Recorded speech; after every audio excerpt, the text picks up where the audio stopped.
there was a lot of anti-Bollywood sentiments, obviously, with Sushant Singh Rajput's case. And I think that there's obviously been a massive backlash that's been faced. And it's actually kind of, you can understand at one point, but then you can also kind of feel like, you could zyada ho. And you're right about Sajid Khan and even Anu Malik for that same matter, because I remember writing an article about this actually, like why are actual Me Too accused men getting more work? Like even I wrote this massive article a few years ago about Shah Rukh Khan and how he's really portrayed mental health in his movies. And like he's always either played a patient or he's played a therapist or someone trying to heal that soul.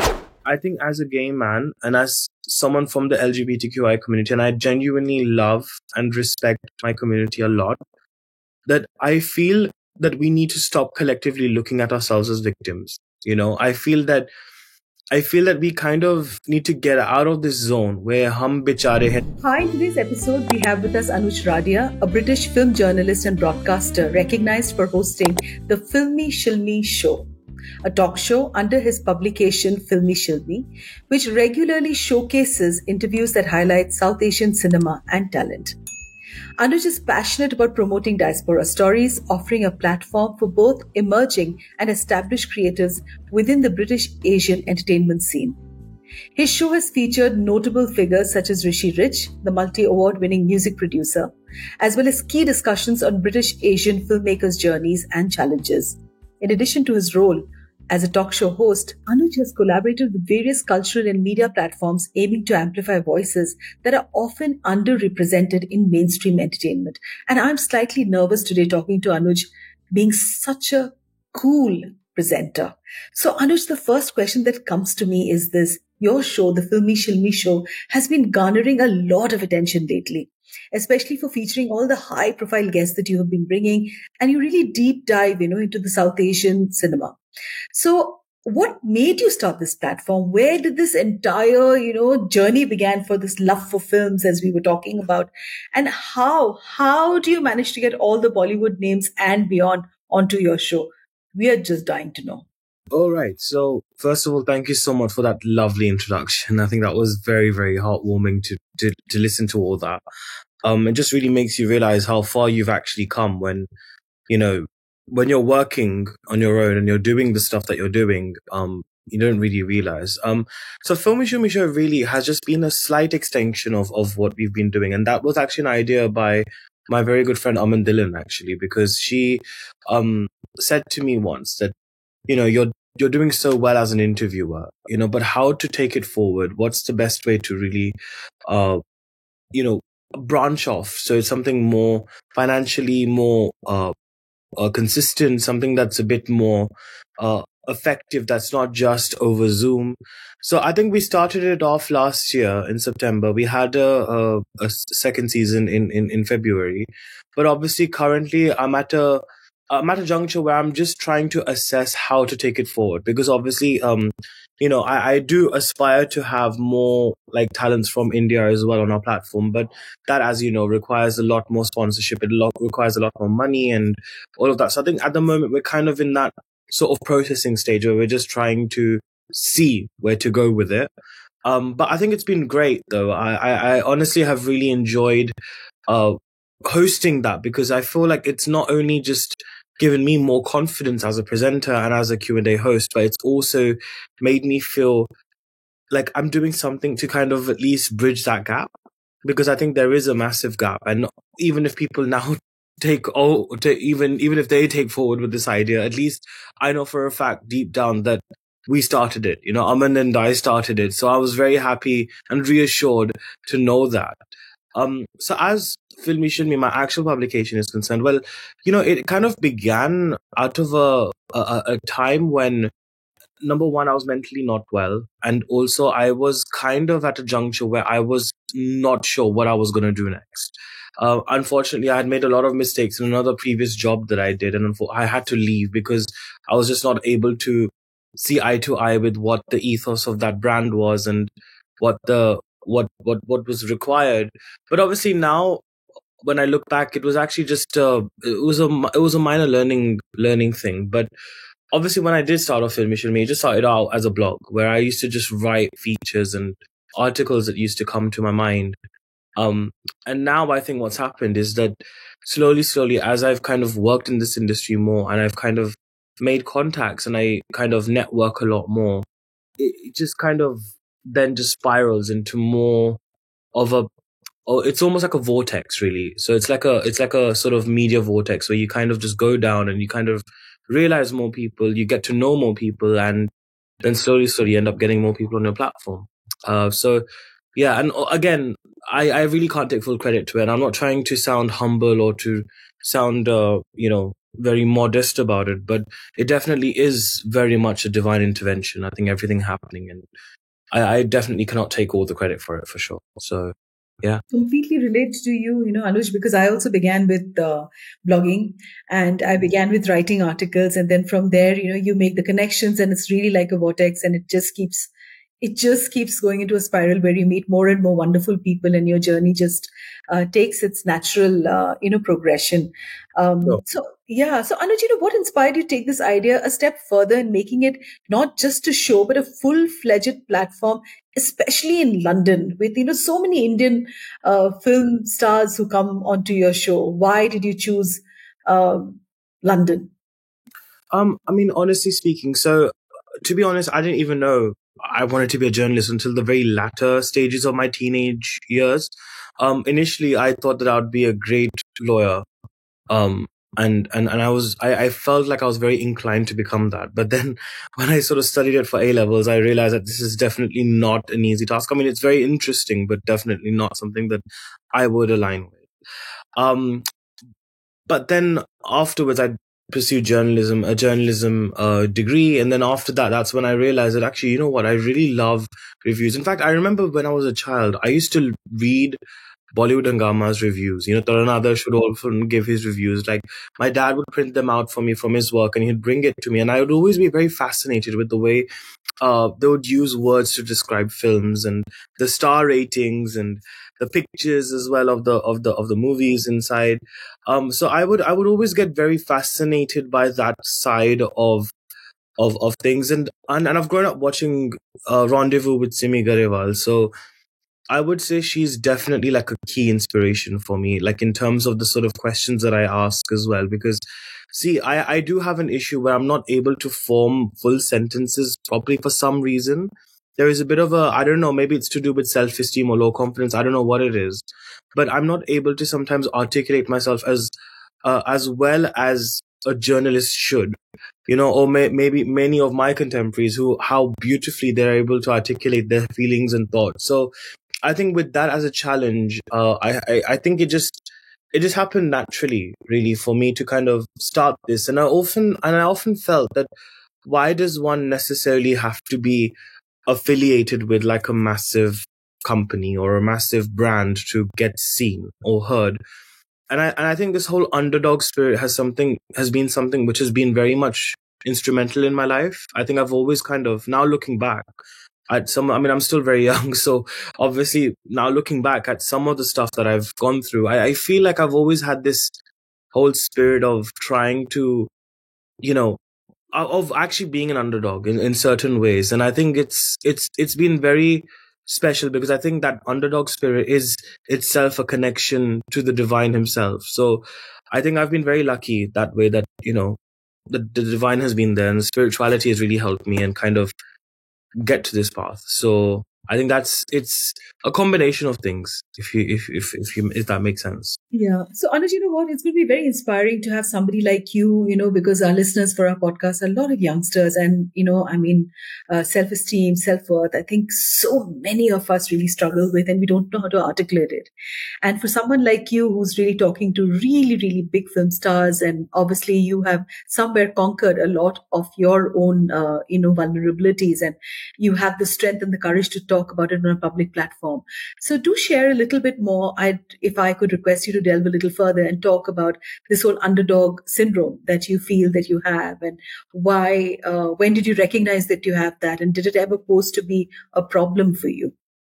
I don't know from to what where it started from, but I think I've always said this, and was having a conversation with someone recently about this, that I feel like somehow there is still a child in me that still is very much there. And I think that's why, like, even in my life, if I realize I'm kind of maturing very slowly, like, my maturity is not as inconsistent with my contemporaries or people of my age. And I've realized that I don't know how it started, what has happened, because obviously that is a psychologist or a therapist's job to kind of help me identify that. But I think that, I don't know, like, I kind of, I think, I think I was watching someone decoding Priyanka Chopra's life recently, and they were talking about how she was always that, has always been that girl that's always kind of yearned for that validation, who's always been a very generous heart, and who's also been someone very benevolent. And I think somehow when I look at her life, and when I kind of, I mean, of course, I cannot compare, obviously, but I could really relate with that aspect of, you're being that generous hearted person, not by intention, but because circumstances make you that way. I really relate with that. And another person I really relate with a lot, and this is going to sound very interesting because I would never have thought I would ever say this, but I actually relate with Salman Khan quite a lot as well, because when I see him, there is a certain innocence that he has. Obviously, not gonna sort of delve into some of the, of course, he's done a lot of things that can be deemed as very problematic, of course, but the actual core as a person, as a human being, I think is still very soft and still very innocent at heart. And I think when I look at these actors sometimes, that's why I'm able to identify with that aspect, because somewhere down, kahin na kahin, we're all very kind of broken in ourselves. There's a sense of brokenness and fragility in all of us as human beings, no matter how confident they come across. And I think it's that vulnerability that I'm very, very attracted to and very enticed by. So that's what really kind of draws me, even when I ask my questions, because I've kind of gone through that vulnerability aspect. Still am to an extent as well. So, yeah. So, Anuj, any of the celebrities that have come onto your show have really, really surprised you, with their perspective and their honesty? Something that you really remember and you'd like to share with our, listeners and our viewers?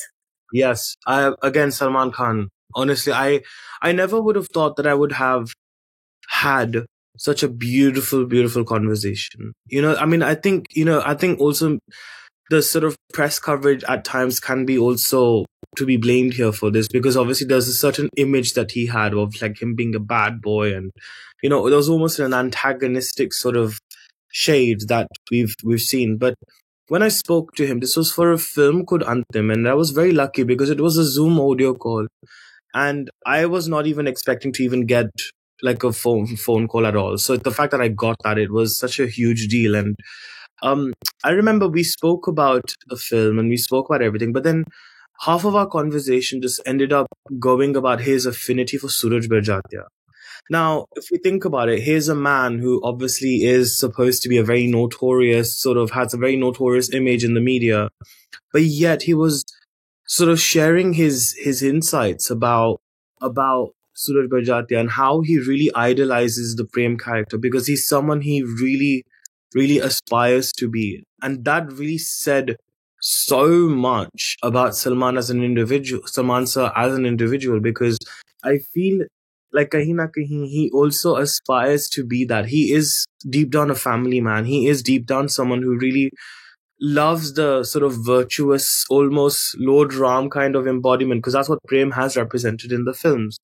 And I think that really touched me, actually, because, I find it very fascinating. That's why I'm drawn to Deepika's character in Cocktail as well, because, where there's a certain image that people have of you, but then the real core of you that not many people can understand. But when someone articulates that, I find that very intriguing. And it really got me analyzing, because I love analyzing the sort of psychology behind stuff. Like, even I wrote this massive article a few years ago about Shah Rukh Khan and how he's really portrayed mental health in his movies. And like, he's always either played a patient, or he's played a therapist, or someone trying to heal that soul. And I think it got me really fascinated. Even when I watched Devdas, it was such a brilliant character study. And I think when I see and hear things like this, it really gets me intrigued, because it's combining something very profound with what I love the most, which is cinema. So it's a great little marriage of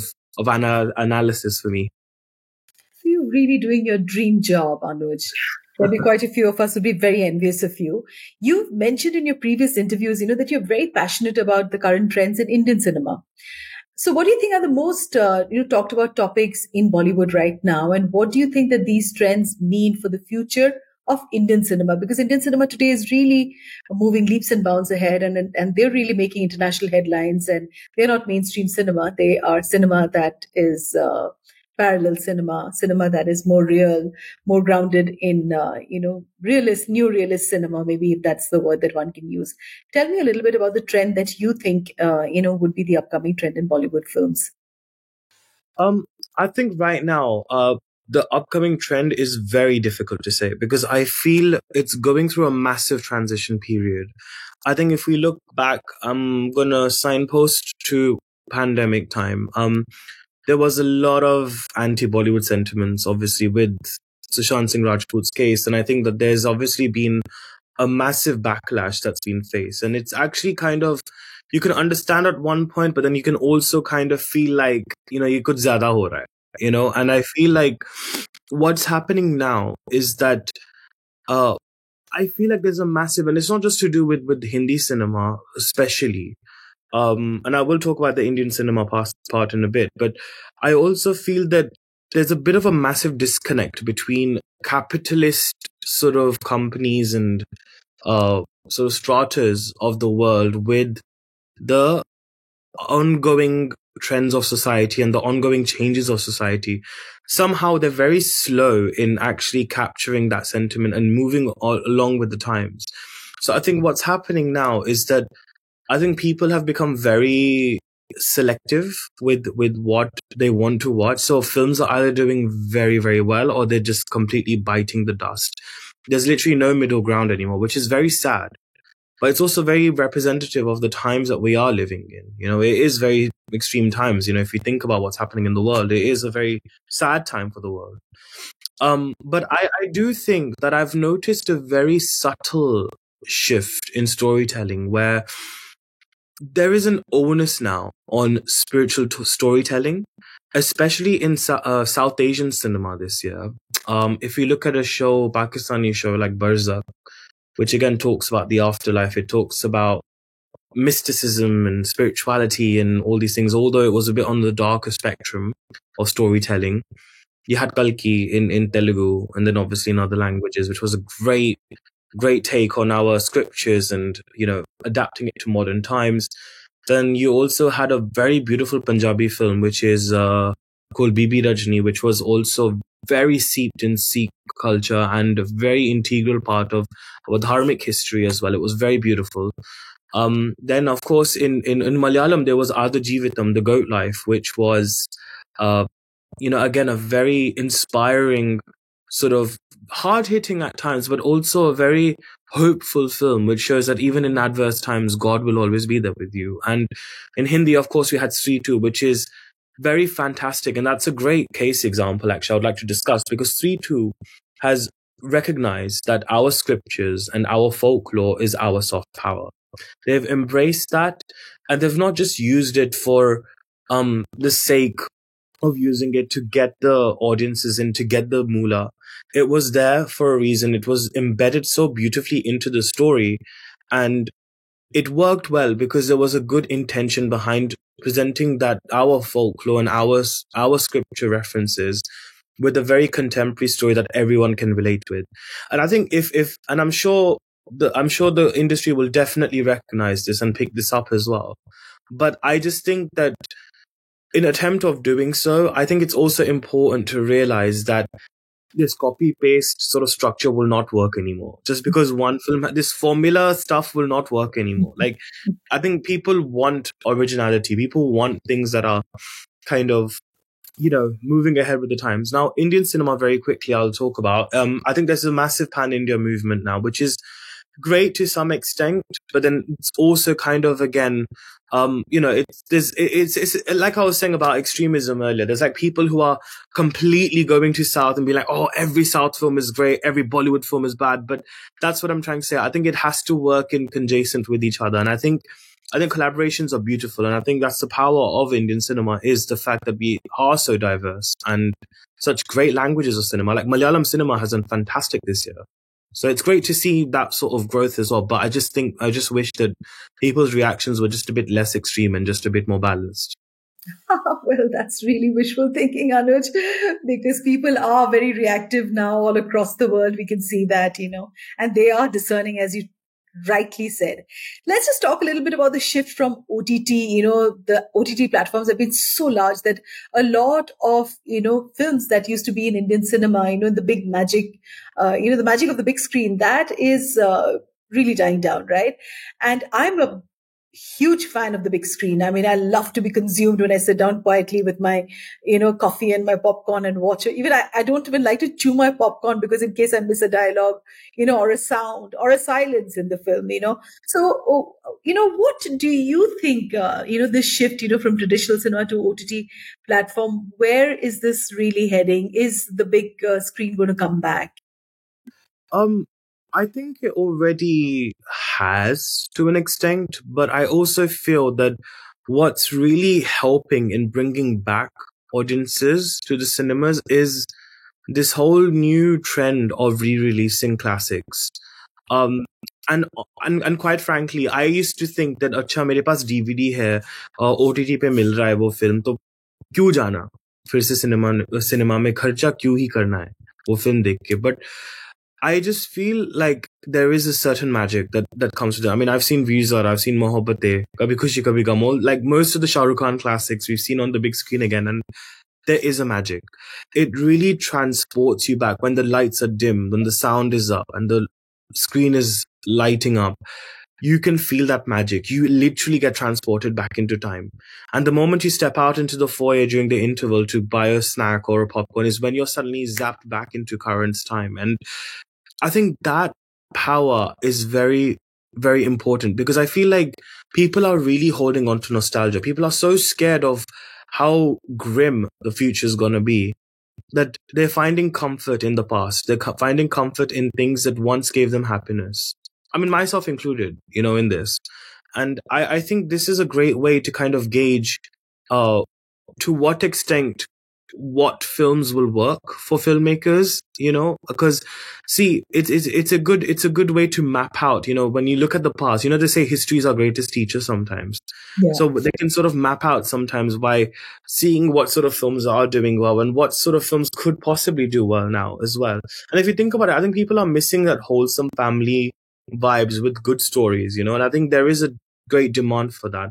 But I think OTT is not going to disappear anywhere. I think it's still obviously going to be there. But I also do feel that the content has definitely been very hype and no substance. Very, very rare few films. It's often the films that are very unassuming, which have done very well for me. Like, for example, on Netflix, there was a series called Trial by Fire, which honestly, I had no expectations for. I had no idea about the issue that took place. But when I watched it, I was absolutely blown away by that. And I just think that it's these unassuming stuff that really works. I think dumping like your big scale films because you're not confident enough and you want it to just get a release somehow on OTT, that structure will not work anymore. Like, I just think that's also then a disrespect to the platform that you're trying to pitch your work to, as well as the actual content itself and your actual product too. So I think there's a certain balance that I think is, again, required for that. But I think, yeah, cinema is definitely back. But again, it's the type of content that filmmakers need to really psychoanalyze and understand what will work. So, from your experience in South Asian cinema, what do you think Bollywood can really learn from the success of regional cinema? Regional cinema is really doing very well now, especially with the authentic storytelling that they do, So do you think, what can Bollywood really pick up as lessons? I think it's to learn how to maintain that audience base. I think is a very important one. I think what South especially does very well is they understand the content. They understand the content and they hold on to that content. Like, I'm a big fan of Malayalam movies. I really genuinely enjoy watching them because not only are they very authentic and rooted, but there's also a very creative sort of liberation that is there in their films, and they're very daring in terms of navigating very darker sides and different spectrums of society and characters, which I think is brilliant, whilst having that sort of commercial structure in place. I do think that Bollywood is definitely, I would definitely say it is progressive in many ways. Like, see, every industry has its issues, no doubt, right? Because even in Bollywood, I've also had a bit of an issue with the way they stereotype cultures. I mean, and religions also. I've never really appreciated that. Like, for example, a villain is with a tika on his head and all of that. If you're playing a Muslim character, there's like kajal in your eyes and all these things. If you're a Sikh character, you're like a loud sort of truck driver and a comedic. And, I've also had issues with the way they've represented things. Yeah. But like I said before, I think the vilification of Bollywood and Hindi cinema in particular has become so strong that people are actually forgetting the sentiments that they've grown up on. And the thing is, a lot of it's a very gray area where there's no real easy answer. You know what I mean about Bollywood, of what they should learn from regional cinema. I think both cinemas have to learn from each other, really, because I think there's certain things that Bollywood gets right, i.e., the way they package their films is brilliant. Yeah. Absolutely. And I think South also, yes, like I said about the audience space, but I think also the I think that ability, that flexibility in Malayalam in particular, that flexibility of telling more audacious stories, whilst having a commercial setup. I think that is something which I would love to see Bollywood do more, where it's a bit more rooted. So I think they can learn from each other. That's what I'm trying to say, balance. Because see, it's not as if one cinema is better than the other, because that's not true at all. Because if you go to analyze, there's a lot of things that people will find that's problematic, or that it has a bit of an issue, with. So yeah, it's a balancing act, I would say. So, we know about the hashtag Me Too movement, right? And we know that this has really happened, and it happens all the time, right? Yeah. In the film industry. So there is this huge gender disparity.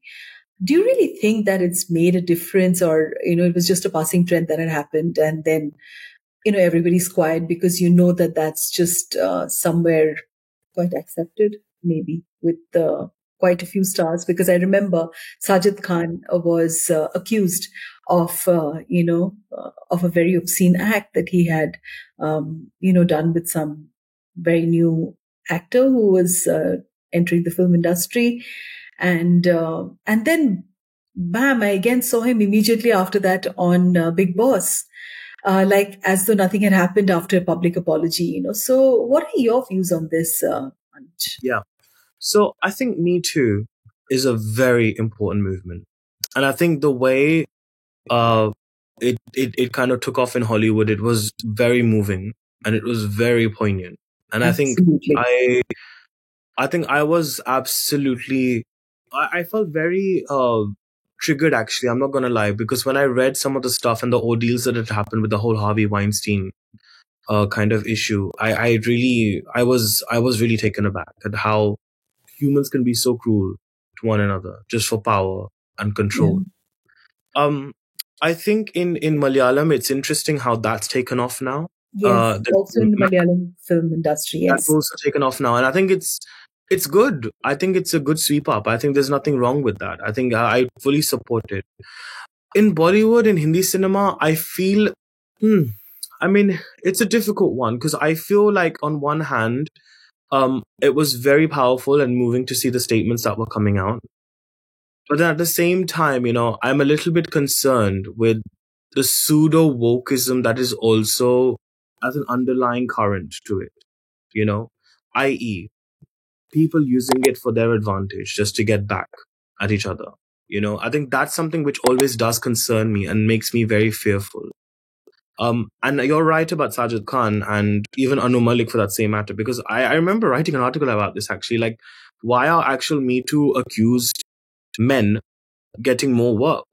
I do not understand. So look, work to phir bhi, I mean, whatever, right? But I mean, it depends on how sanguine the allegations were, right? Like, I mean, if there's been no redemption whatsoever, and you're genuinely not sorry for what you did, I'm sorry, we should not be seeing you on screen. It's unsafe.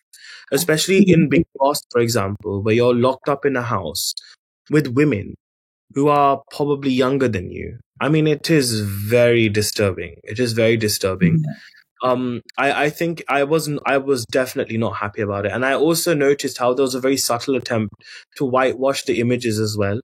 And I definitely did not support it back then, and I definitely don't support it back now. I think it's literally in a way gaslighting the survivors. It's in a way gaslighting the survivors. It's almost obnoxious, saying that जितनी मर्जी भी बोल लो, जितनी मर्जी आप किसी को expose कर लो, कोई like उनको सिर्फ काम ही मिलेगा. Like you cannot, which I think is not really fair, because I feel like, especially when you are in this industry, like you can be. I mean, I've heard stories from very close friends. I've not lived in Mumbai, so I can't really give that perspective on things. But from what I have heard, you're very vulnerable when you are there in a big city, when you're wanting to pursue dreams. And obviously it's not easy to get a gig in Bollywood, in Hindi cinema, Not right? at all.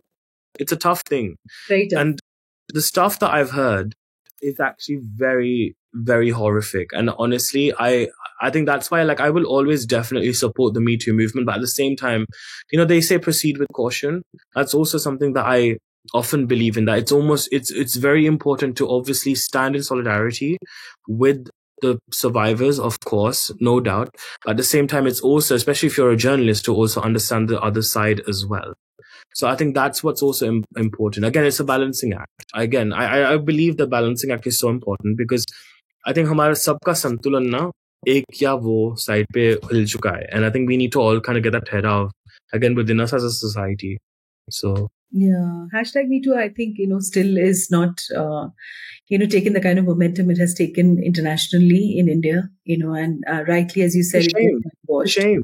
It's a shame, because honestly, like, and especially across industries, actually, Anuj, even in advertising agencies in the past, in media companies, there are a lot of these sort of incidents that have gone on unreported, because women are very worried on how they would be judged or whether they would ever get a job ever again. So, I mean, like with the whole with the horrific case in Kolkata as well. I recently saw, like, on Twitter, like a comedian. I think it was a lady actually who was mocking it. Who was literally mocking the idea. Who used it as a gag, I think, in the stand-up comedy. I'm not sure exactly the full length because I've not seen the video, but I just was scrolling and I saw that, and that's what really upsets disturbing. me. That's really disturbing. Extremely disturbing, because I remember when I read the case, and interestingly, at the time when that had happened, a film called Veda had released, John Abraham's one. And again, that talks about such issues. And I was so disturbed. I was so emotionally drained at that point, because, it's sad that when people are trying to make a change, they are mocked for. They are kind of laughed upon. And I just think that that's just, it's very abhorrent. And it's not even an Indian issue. It's a human issue. And I feel like that's what really, really upsets me, is that, you cannot just loosely say these things. I mean, this is awful. Like, for me, it's a crime anyway, in my opinion, but I don't know. Yeah. You've been very vocal about the need for better LGBTQ representation, in Bollywood. The way they represent it is very comic, it's comical, almost making fun, in a very, it's not really relatable and respectful, I feel, to the community. In a lot, of course, there have been quite a few films also that have made, relatable films, but majority in mainstream cinema, it's really not portrayed the way it should be. So what are your views on this? I think, honestly, it's definitely improved. I mean, thank God we're kind of moving past the Dostana days, where it's not just using homosexuality just for the clout. It's not there just to make your film look different from a normal rom-com. Thank God for that. I think there is a subtle movement that is happening in favor of that, though. Like, for example, I love Madhuri Dixit, okay, because I feel like she is a very silent but artistic ally of the LGBTQI community. I mean, and I'll give a few examples, because when she was judging Jhalak Dikhla Ja, she brought Duti Chand on the show, right? She introduced her on the show. Then Majama, she played a lesbian in that. Then, of course, in Bhool Bhulaiyaa 3, she was part of a narrative which obviously has to do with a transgender and the backstory of that. So I feel that on one hand, we're having mega, and it means a lot to have her support and to have her really kind of being that subtle voice and doing that. It means miles. Even Rekha as well, for certain to a certain extent as well. I mean, with certain statements she made on the Simi Garewal show, when people have made reels out of it, and when I look back, I'm like, wow, like, really well. Yeah, so I feel like we are very fortunate to have these big names, but yes, I do think representation does matter. Like, I think that's why there is Trinetra, I believe, yes, Trinetra from Made in Heaven, who was incredible, and the sort of role that was written for her was mind-blowing, because it's showing her not just because of her sexuality, but it's also just showing her as a working woman who's got a profession, who's also got layers to her as well as a person. And I think it's very beautiful to see that. And I want to see more such roles. Like, I feel like if you're going to make a trans story, I think people need to have the integrity to then also cast actors or actresses of that community too, because Pakistan made a very beautiful film called Joyland. That was fantastic. I loved Joyland. Seriously, what a film. And that was a really great film. And I think we need more stories like that. But at the same time, though, I have to say, and I want to say this, that I think as a gay man and as someone from the LGBTQI community, and I genuinely love and respect my community a lot, that I feel that we need to stop collectively looking at ourselves as victims. I feel that we kind of need to get out of this zone where hum bichare hai. This self-otherization needs to stop. We need to have more narratives which are forward-looking. Make it into a comedy. Have the emotional depth to the characters. Have the emotional layering. Absolutely. Show the trauma that they've gone through, but also have ummeed. We need to have hope, because if we don't have hope, then fayda hi kya hai jeene ka, And I just think that somehow I feel like that shift needs to happen in the LGBTQI plus stories, is that number one, it needs to stop being opportunism for the mainstream. At the same time, if we're making our own stories, they should definitely have hope, for sure. Which Bollywood actor do you believe is seriously underrated and should be getting way more recognition for their talent and has not been given their due yet? Oh, wow. I mean, there's a lot. There's a lot of actors. And surprisingly, I wouldn't even say Bollywood actors. I would actually say actors who've begun in TV. And theatre as well. I spoke with this very beautiful actress recently called Vaishali Thakkar. She's known for Ek Mahal Ho Sapno Ka, Babu Ho Baby, and shows like that. And she's a very, very vibrant talent. And I feel like she's got so much to offer as an artist, especially because she has a very innocent face. And I think those who have innocent faces can literally go either way. You can either see them as villains and dark characters, or like as very innocent and very, soft, gentle, fun characters as well. And I think with someone like her, I think there's so much that I think she can offer as an artist. I would definitely love to see her do more roles, especially on the mainstream front, because especially me growing up and seeing her, you can always tell, you can always get an instinct about actors and their sort of growth and their all of that. So I really think that she's a good example of that, because she's worked in this industry for so long. Fantastic. You've interviewed a lot of Bollywood heavyweights till now, Anuj. So who is that one interview that you would hope to do and you haven't yet, got that person onto your Filmy Shilmi show and you'd want that person to come on? Let's just hear you say that on this podcast. Okay.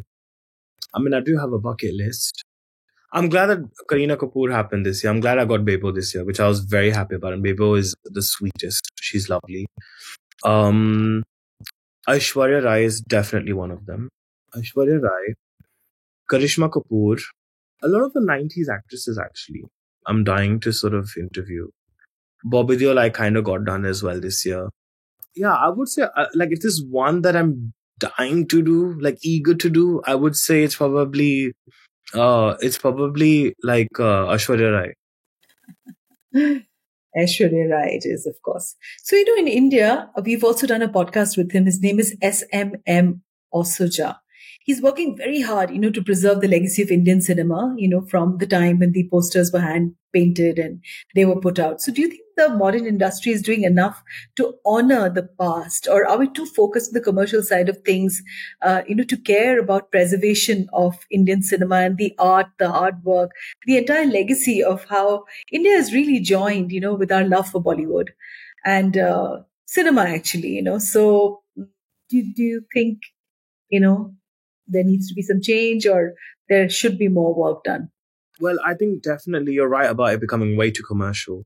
Commercialism isn't the importance, but the negating art over commerce, especially in an industry like this, is an issue. Because if you look back in the days, right, like especially when you're talking about when the posters used to be painted, there was a certain sense of passion that came with the job. Yeah. And, that's what is very lacking, is that I'm not seeing that passion, that intention to present good stories. Hence why the re-releases are working, because we're connecting with that passion that the filmmakers or the visionaries had. So I do think that in terms to preserve, well, I think the good thing is that there are a lot of pop culture references, now in films. I mean, some are really terrible at doing it, some are very good at doing it. So that just depends and varies.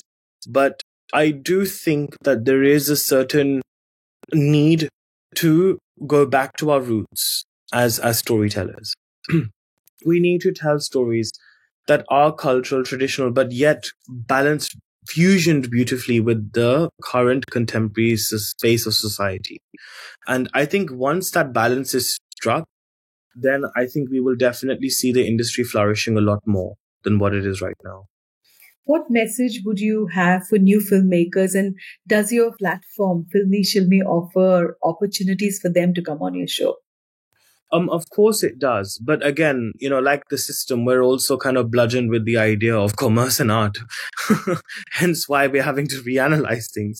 But no, I think for new filmmakers, I think the most important thing is to just basically be passionate about what you want to say, because your voice matters.